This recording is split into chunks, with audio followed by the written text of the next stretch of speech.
Radio से ऐलानात शुरू हो गए कि 14 जनवरी से या 15 जनवरी से स्वात में कोई बच्ची स्कूल नहीं जाएगी। ये बच्चियां सिर्फ स्कूल जा रही हैं कि एक दूसरे से मिल लें और उसके बाद इनके स्कूल बंद हो जाएंगे। ये दिन बड़ा इम्पोर्टेंट है, हमने ये दिन रिकॉर्ड करना है और इसकी फीलिंग्स रिकॉर्ड करनी है। ये फिर मेरा रोल था कि मलाला को रुलाने में। मेरा जो ताल्लुक़ रहा मलाला के साथ वो स्वात के हवाले से था, क्योंकि 2007 के बाद ख़ासकर स्वात में जो हालात बने, मैं उन दिनों पेशावर में ब्यूरो जर्नलिस्ट था, डॉन न्यूज़ को रिप्रेजेंट करता था, जो उन दिनों अंग्रेज़ी का एक चैनल था, अब उर्दू में काम करता है। तो मौलवी फजलुल्लाह से उन दिनों कोई ऐसा वो नहीं था, लेकिन एक सोर्स की हैसियत से ख़बरें लेना ये हमारा काम होता है। और वो उन दिनों इतने वायलेंट नहीं थे, तो उसके साथ उठना बैठना भी था कि पता चले कि हो क्या रहा है इस रीजन में। साथ साथ ऐसे प्रोग्रेसिव लोग के जो इस मिलिटेंसी से इफ़ेक्ट हो रहे थे, उनसे भी मेरी बातचीत होती रहती थी, ताकि मैं स्टोरी को बैलेंस कर सकूं कि मसला कहाँ पे है। उनमें मलाला यूसुफ़ज़ई के वालिद साहब ज़ियाउद्दीन यूसुफ़ज़ई साहब भी थे। इस सूरत हाल में जो चीज़ें बन रही थी, स्टोरी वो बहुत दर्दनाक थी। उस स्टोरी में ख़ासकर मलाला की हैसियत बड़ी नुमाया इसलिए थी कि एजुकेशन जो था वो इफ़ेक्ट हो रहा था और उसकी ज़िम्मेदारी कोई कबूल नहीं कर रहा था, उसमें कोई बोल भी नहीं रहा था, हमसे कोई बात करने के लिए भी तैयार नहीं था।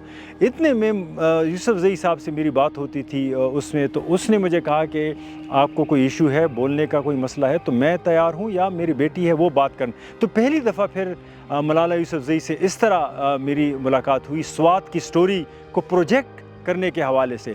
मुझे ऑफ़र हुई न्यूयॉर्क टाइम्स की तरफ से। उन्होंने इनिशियली कहा कि हम आपको एज अ फ़िक्सर रखेंगे। उन्होंने कोई और वादा नहीं किया, लेकिन मुझे फ़िक्सर की ऑफ़र हुई। तो फिर मैंने उनको जो है ना ये 3 आइडियाज़ दिए। उनमें से एक आइडिया उसको पसंद आया और वो था स्वात में जो गर्ल्स एजुकेशन की डिस्ट्रक्शन है उस पे काम करने के हवाले से। वो रिटन फॉर्म में वो आइडिया उसको पसंद आया, उस पे हमने काम शुरू किया। तो उसने कहा कि इसकी कैरेक्टराइजेशन क्या होगी, कहाँ से इस पे लोग बात करेंगे। तो फिर मैंने उसको कनेक्ट किया। यहाँ पे हमारी मीटिंग्स हुई इस्लामाबाद में और पेशावर में, और ज़ियाउद्दीन साहब से मैंने मीटिंग कराई, मलाला से उनकी मुलाकात कराई, उसकी पूरा हमने इंफ्रास्ट्रक्चर उसके लिए किया। रेडियो से ऐलानात शुरू हो गए कि 14 जनवरी से या 15 जनवरी से स्वात में कोई बच्ची स्कूल नहीं जाएगी। मैंने कैमरा लिया, अपने साथ एक कैमरामैन लिया। रात को मैं तकरीबन मेरे ख्याल में 12-1 बजे था, मैं यहाँ से निकला, स्वात गया, सुबह पहुँचा वहाँ पर, क्योंकि रास्ते में बहुत सिक्योरिटी चेक पोस्टें थी। और उसके बाद मैं तकरीबन सुबह अज़ान के करीब तकरीबन या उसके बाद मैं मलाला के घर पहुंचा, ज़ियाउद्दीन से बात की। अगरचे ज़ियाउद्दीन साहब और मलाला साहब से मेरे पहले बात हुई थी डॉक्यूमेंट्री के हवाले से, लेकिन उनको ये गलतफ़हमी थी कि शायद मैं उनका सिर्फ इंटरव्यू करने आया हूँ, या शायद मैं कोई छोटा सा शॉट लूँगा उनसे।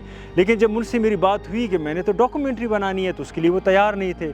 फिर उन्होंने दरवाज़ा नहीं खोला, वो दरवाज़े के बाहर से मैं बात कर रहा था, अंदर से वो। आखिर में उन्होंने दरवाज़ा खोला, क्योंकि मेरी जान को भी ख़तरा था। मेरे हाथ में कैमरा था, मेरे पास कैमरामैन था, तकरीबन सुबह का वक्त था, अंधेरा था, रास्ते में जो है ना तालिबान घूम फिर रहे थे। इस खौफ की सूरत हाल में फिर ये डॉक्यूमेंट्री बनानी वहाँ पे मैंने शुरू की। उनको फिर भी ये अंदाज़ा नहीं था कि इस लेवल पे डॉक्यूमेंट्री बनेगी। ये मुझे थोड़ा सा था कि ये दिन बड़ा इम्पोर्टेंट है, हमने ये दिन रिकॉर्ड करना है और इसकी फीलिंग्स रिकॉर्ड करनी है।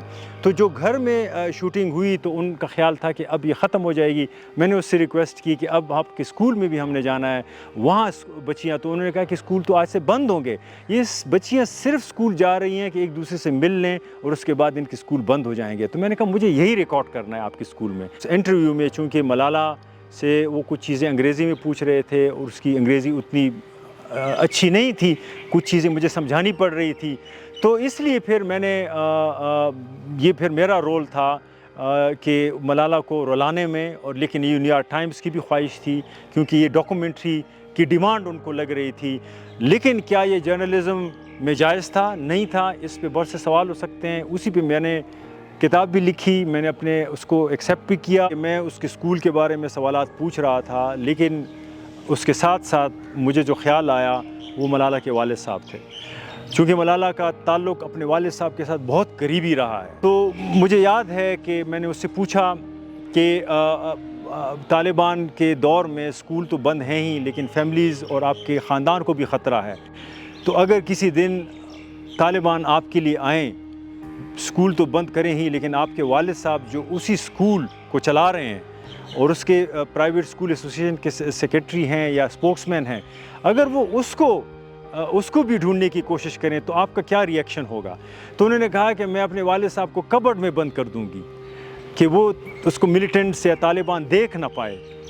तो अगला फिर मैंने कहा कि अगर उन्होंने कबर्ड खोल दिया और वहाँ से उसको निकाल दिया तो आपको पता है कि फिर वो क्या करते हैं लोगों के साथ। तो इस पे फिर शायद कुछ और भी बात हुई मेरे सवाल, लेकिन ये उसके लिए बहुत मुश्किल था ये सीन।